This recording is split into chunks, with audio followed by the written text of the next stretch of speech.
The Mississippi River is raging. Forecasters are saying that the mighty mist could break records set during the destructive floods of 1927.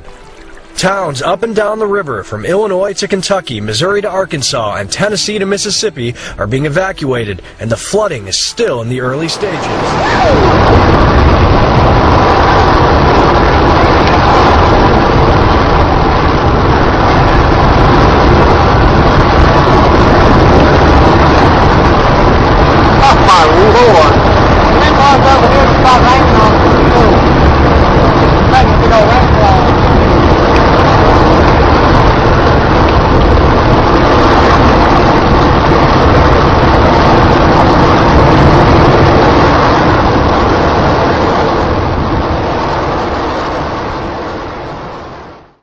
Loudest sound you could possibly conceive, and as it turns out, the cleanest.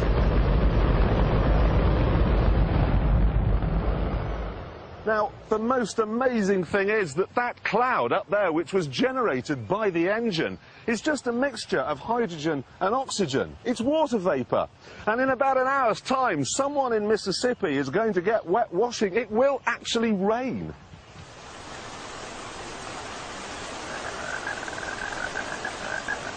I told you! It's raining! That's unbelievable! Oh, NASA's playing God! It's making its own weather!